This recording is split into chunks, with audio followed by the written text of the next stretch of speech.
Lots of my students couldn't read at grade level. My students were sort of statistically normal. And so, and I would say, this is not your fault. This is actually a lack of opportunity. No one did this for you. We can though. Like it is a solvable problem. Grammar Girl here. I'm Mignon Fogarty, and I am here with Kate Crist. Kate is a literacy specialist, more than 20 years in education. She's been a classroom teacher, an instructional coach, program coordinator. She's currently the director of Education 4500, where she works with teachers and leaders around the U.S. to design and implement literacy programs. And she's on the steering committee for the Project for Adolescent Literacy. Kate Crist, welcome to the Grammar Girl podcast. Oh, thank you so much. I'm so delighted to be here. I know, I'm excited to have you here because recently I heard this shocking statistic about literacy. Something like 21% of US adults are illiterate. And well, first I was shocked, but then I started wondering, how is that even measured? Like, what does that even mean? So can you sort of start us at the beginning there? Yeah. I think shocking is a good way to start. That statistic should be shocking. It's, one of the richest countries in the world, and we have these really low rates of literacy. And I think they have a huge impact. So there's sort of two ways we can talk about it. One is, how do we know? What are we using to measure? And the other is, what does it mean for people functionally? So the 20% of illiteracy, so there's a few different assessments that are used, sort of batch assessments, and then they're samples that we can generalize from. They're large enough. One of the most commonly used ones is called the PIAAC. We love our acronyms in education. Is the Program for the International Assessment of Adult Competencies. And that's where that 20%, 21% illiteracy rate comes from. That 20% are people who read at about a third grade level or below. Oh, wow. So that means like job applications, voter registration guides, medical information packets, all of that's pretty inaccessible. Reading to your children, often inaccessible. The other statistic that comes out of the PIAAC that is really important to think about is that about half of Americans read at or just below a sixth grade level. And so those also have pretty big impacts. Conversational English, when we sort of on this podcast today, when we talk to our friends and colleagues, that's at about a fifth grade level in terms of the complexity, the syntax, the grammar, the vocabulary that we use.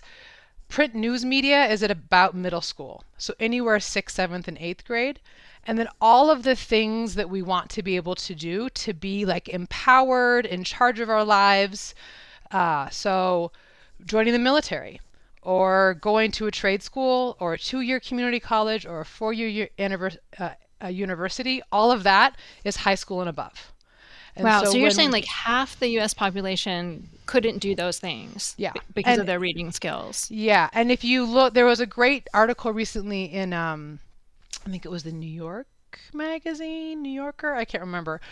It was very compelling around what's happening in the military, and part of what it talked about is to get into the military you have to take an entrance exam, and that lots of soldiers who want to enlist cannot pass the entrance exam, and it has to do with their rates of literacy.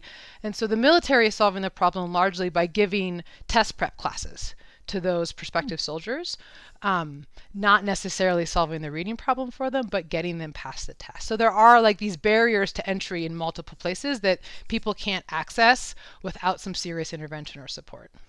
Wow. When we talked a few months ago, I was really amazed by the stories you told me of some people and, how they do manage to get by in the world. You told me about a doctor who had trouble with literacy. Yeah, so I worked like a different lifetime ago, 20 plus years ago, at a literacy clinic.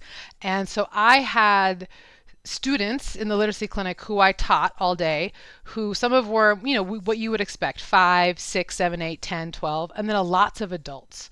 And so I had one student who was a doctor, and he had gotten married really young, and his wife had helped him through medical school, hadn't read, because the ability to read doesn't mean, or to read or not read has nothing to do with intelligence, which we can talk about as really how your brain is wired. So he was perfectly smart. He could do all the work of a doctor. He just couldn't get through the text independently because he was severely dyslexic. And so that's a solvable problem, right? And that's what he came to the clinic for. But before he came to us, he was having people in his life help him to get through those texts. Amazing. Yeah. What are some of the other stories that stand out to you from your career helping people? Yeah, I think so. For me, my favorite stories are always about high school kids. So I taught high school for over 10 years, and a lot of what I did, because I'd had this experience in a reading clinic, I knew more than most high school teachers have the opportunity to know. Right? Teacher prep programs for high school don't teach you how to teach kids how to read. But I had worked at this clinic, so I knew a little bit. And so I would tell my students, like, lots of my students couldn't read at grade level. My students were sort of statistically normal. And so, and I would say, this is not your fault. This is actually a lack of opportunity. No one did this for you. We can, though. Like, it is a solvable problem. You're going to have to work hard. I'd make a deal. Like, I'm going to give you stuff, this fluency work, this morphology work. It's going to be hard. And if you do it, you will get better. And I loved it when my students got pissed because they were like, wait, what? Like, I've been, it is really embarrassing and takes a toll on kids to be in school and not read. Right. So all the like misbehaviors, whiling out, quiet in the back, whatever they're doing, it might be because they're having trouble getting through the day because they can't read. And so the idea that they could do better and that they had been denied the opportunity was sort of infuriating, but also, deeply motivating. A teenager's anger is like their best asset. And so having them understand that it's not them and that they now could be empowered to grab it was really, really a favorite sort of period of time for me with kids. Yeah. Yeah. No, that's amazing. I was wondering, like, how do you motivate a teenager? If someone gets to that point, they probably have their own coping mechanisms to Yep. make them feel less bad about themselves when they get there. 100%. 100%. Yeah, I remember recently reading about a woman who she was suing her high school. So talking about anger, she had graduated from high school without being able to read, and amazingly, she got into college. So she's in college now because she used text to speech technology, which also like an amazing, relatively new technology that I imagine a lot of people who have trouble reading are using now. Yeah. Do you find that? Yeah. It's and it's incredibly powerful. I think the challenge, that story, the woman Alicia Ortiz, right? So the challenge for folks who can't get through text independently, again, it's not because they're dumb, right? And they can have great listening comprehension, and they can understand and have these amazing complex thoughts. So the text-to-speech technology gives them access to text when they themselves can't do it independently. It doesn't wholesale solve the reading problem.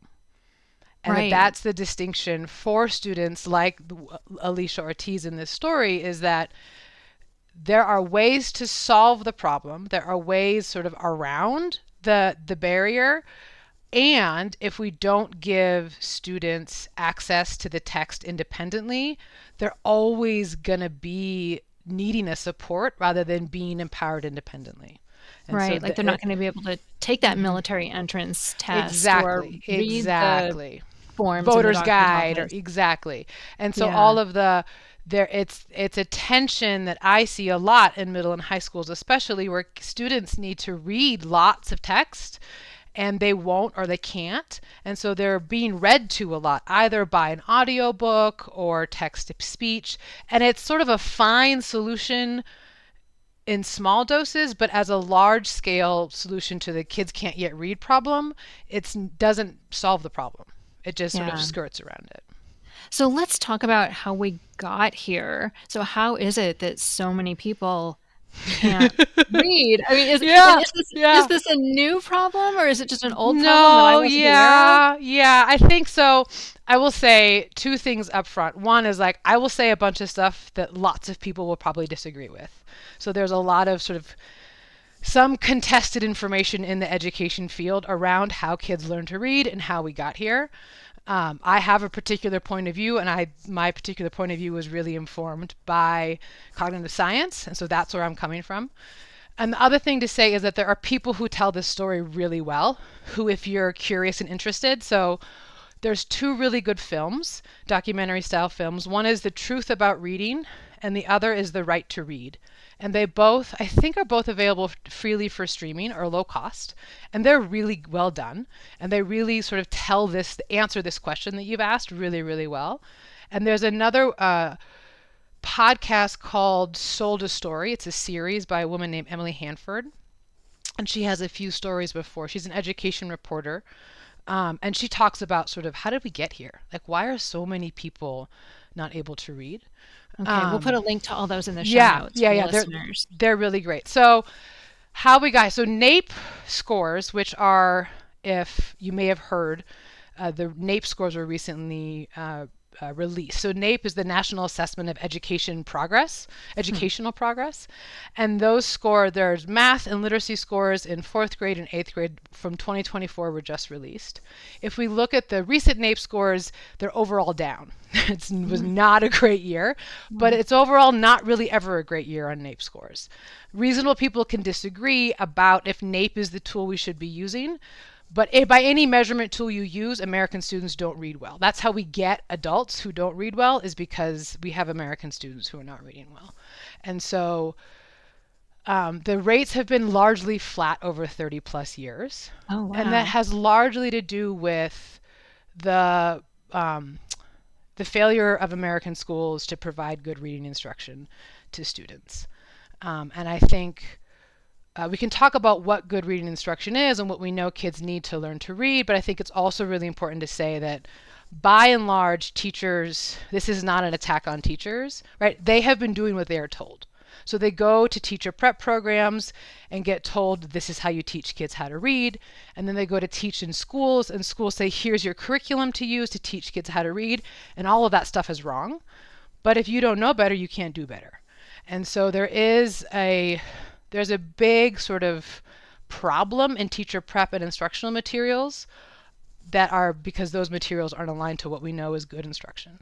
And that's sort of like that's what Sold a Story is about. That could be a doctorate dissertation all in and of itself. Was there some sort of policy change like 30 years ago when it got to this point? No, I think so. What we know about, so two things are true. What we know about how kids learn how to read has gotten significantly better over the last 20, 30 years because cognitive science, brain imaging, we just know more about how our brains work. And that has been really insightful to understand what it is that's happening for students when they learn to read. American reading instruction in general has had, like all of American education, has had big pendulum swings. About 20 years ago, there was a big, huge unresolved disagreement in the American education landscape about whether or not we should teach sort of this whole language approach, so looking at words as wholes and memorizing patterns, or if we should sort of teach through a phonics approach. And it turns out we should be teaching through a phonics approach and not through a whole language approach. But that idea around whole language has really taken root and stuck. And there's lots of really great reasons why that's the case, but reading instruction is still largely misaligned. So what we know about reading and good reading instruction is largely not happening in American classrooms. Mm-hmm. So imagine, help the listeners who don't have kids or who are older, haven't engaged with the education system for a while. How are kids taught to read right now? Yeah. So I will say here's the ideal. Here's what we know, and then here's sort of what ends up happening in the classroom. So we know that reading comprehension is really two big buckets of things. This is a very simplistic view, right? But it's two buckets of things. It's what we call language comprehension and word recognition. So what do the words say, and what do the words mean? So knowing that LOVE spells love, and then knowing that love means this deep and abiding feeling of care for somebody. And those two things multiplied together get us to reading comprehension. Reading itself is a contrived process. So you and I learn to speak. Everyone learns to speak naturally. If we're exposed to enough people talking as babies, we learn how to speak. Learning to read is not like that. I can listen to Mozart or Beethoven all day long. I can watch a concert pianist. It's not going to teach me how to play the piano that way. And so similarly, reading has to be directly taught. And so reading is taught ideally along these two buckets. So you teach kids about what words say, right? LOVE spells love. You teach them the patterns of the English language. And at the same time, you teach them the knowledge and vocabulary of the world. And that those two things, they draw on that knowledge and vocabulary to be really good analytical thinkers. And what the words say just gets increasingly automatic as kids get better and better at it as they get older and older. And so ideally, our instructional approach does both this decoding stuff and this language comprehension stuff in equal measure in classrooms. And what often happens in classroom is the decoding part of the word recognition, the foundational skills, the phonemic awareness is not happening systematically in classrooms. It should be happening every day, 20 to 45 minutes a day, and it's not. And then the knowledge building is also not happening systematically in classrooms. So rather than learning about Mars rovers, kids are learning about themes like being thoughtful, or being in a community, or having courage. And so what you really need is those like coherent bodies of knowledge and this direct instruction about how words are made. I've heard that kids love nonfiction books. They do, yeah. I mean, if you have little kids, like you go to the library, like my son came home, he's 6 now, with a bag full of books about dirt bikes. I was like, oh boy, here we go. Right? He loves them. He thinks they're great. Yeah. How fun. Yeah. How fun. So it's really a curriculum problem right now, in that those two buckets of things aren't always happening. Yeah, and it's sort of like a methods and approach and in materials problem. Exactly. Yeah. Yeah. Okay, so let's say you're a parent or a grandparent, and you notice that your child or grandchild isn't like reading as well as you think they should, but like kids learn different things at different rates. So at what point should an adult start to worry? Yeah, so great question. I start to worry if kids aren't reading really simple stuff, cat, bat, fog, log, in kindergarten, because there's just a foundation that's set. If at the end of first grade you have concerns about your child's reading, you're correct. And there's a correlation we know between success, like reading at grade level at the end of grade 1, at the end of first grade, correlates really directly to finishing high school. Wow. Right? Because if you're a child in a school and you haven't mastered the code, pretty soon you're reading books in lap. No one's reading out loud to you, or few people are reading out loud to you, right? You're more and more required to read independently, but if you can't get through what the words say, you can't read independently. So we see this Matthew effect where those who mastered the code, they're good to go. They get more and more and more, and those who didn't get, over time get less and less and less because they can't pick up a book, right? That's how we get this 20% and 50% of adults. Yeah. It's because they didn't get instruction that met the need. Did you call that the Matthew effect? Yeah, the Matthew effect. The rich get richer and the poor get poorer. Oh, okay. Yeah, okay. And so if you are concerned, what do you do at that point? Yeah. Should you go badger your school, or are you on your own? I think you should always ask the school, right? And it is entirely possible that the school where your child or grandchild goes is like, oh yeah, we know. Like Kate's having a hard time.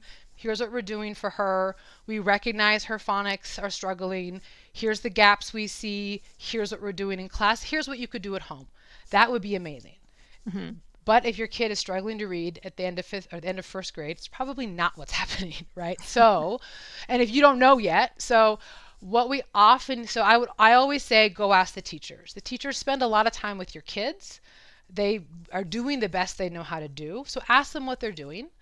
And if they say, oh, don't worry about it, I would continue to be worried about it. I would say, thank you so much. And then I would go do something else. So I think the general advice I give to parents, whether the kid is really young, so 7, 8, 9, or much older, is generally the same, but then has to flex because adolescents are a different sort of group of kids, right, than our young school age kiddos. I say there's a few really great resources, and we can link the show notes, I guess, to these too. Yeah. There are some materials that are made and designed specifically for parents to use at home with kids, recognizing what is essentially not happening in schools, right? There are sort of companies that have made materials that I think are really good and that will satisfy the needs of most kids. Um, the Reading League puts out a really fun set of videos called Reading Buddies. My kids Mm-hmm. have watched them. I think they're really good. There's a man named Spencer. He has a company called Toddlers Can Read, and he puts out stuff for free. And then you can also enroll in courses, and he'll teach you like whiteboard and a marker, super simple. Um, and then there's programs, reading dynamics, or how to teach your kids how to read in 100 easy. There's like these things you can buy at home that I think are really, if you have the ability to buy them or the ability to watch some videos and learn, it's totally worthwhile for every parent of young kids to do it. Mm-hmm. Um, Kids should be writing in daily, like, writing grocery lists, writing a to-do list, writing a tomorrow I would like to, just real world writing situations are really helpful. Um, Take your kid to the library, to Mm-hmm. your point about nonfiction. What are they interested in? Let's get like a whole cache of books. Use the librarian. Librarians are very good at this. So if you say, this is my daughter Kate, and she is really, really interested in unicorns. She reads, at about, she's 10, but she reads at about a second grade level. That librarian will be like, great, let's get all this fantasy stuff together. And you read it with your kid, right? You read some sections, they read some sections. Read something that's hard out loud, have them follow along, have them read back to you that same exact passage. Those are the kinds of things we can do at home. And then um, two other things I always say is if you have the money, get a reading tutor.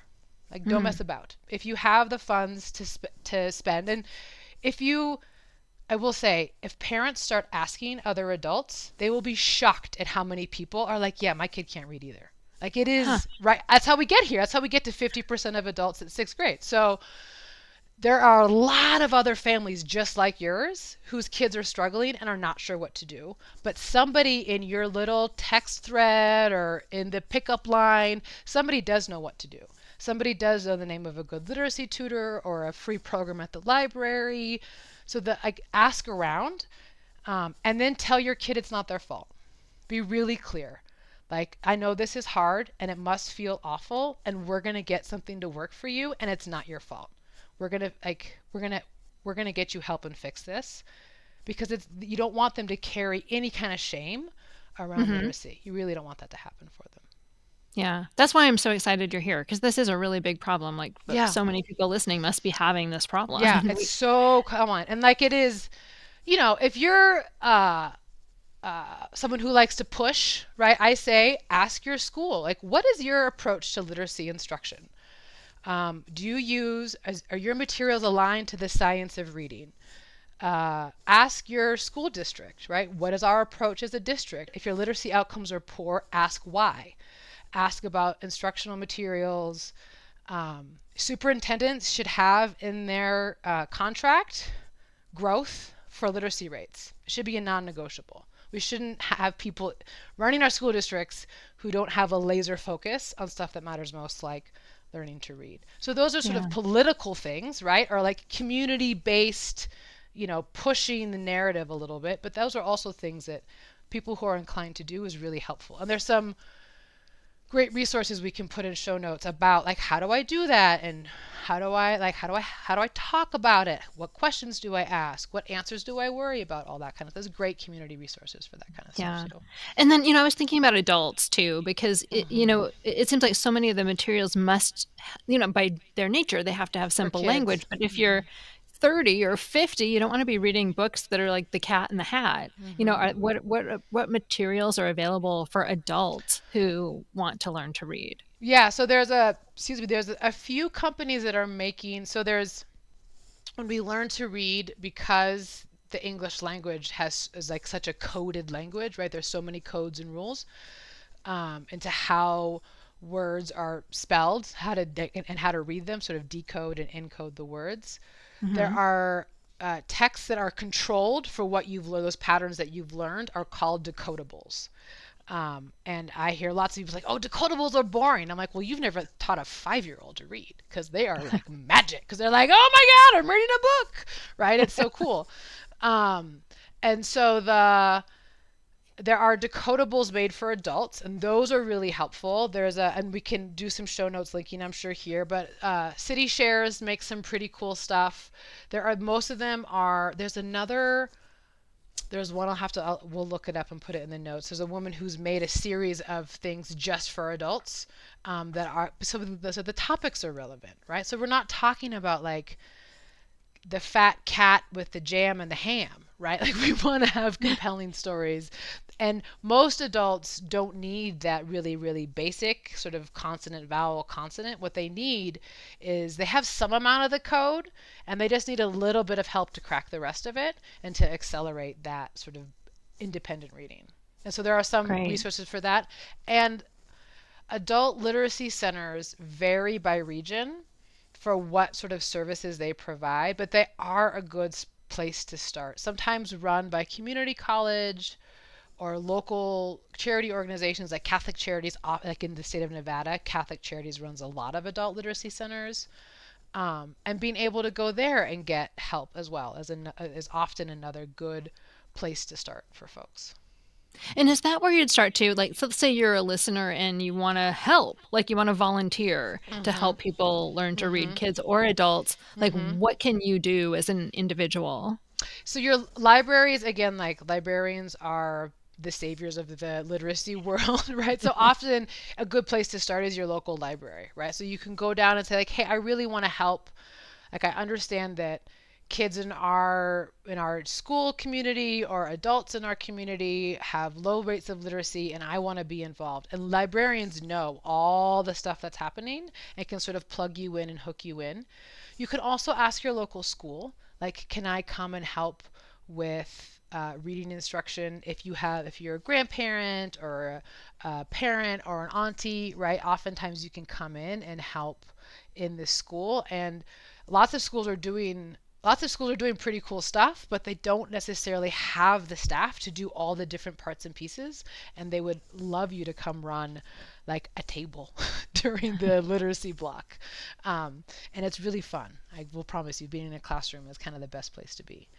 Great. Well, those are all such great resources. We'll have links to those in the show notes. For regular listeners, this is the end of the episode. But if you're a Grammarpalooza supporter, if you support the show, which we appreciate so much, you're going to get a bonus episode. And we're going to talk about phonics, or the science of learning to read, and something that I learned in junior high, but I can barely remember what it was. So we're going to get into the nitty gritty of that.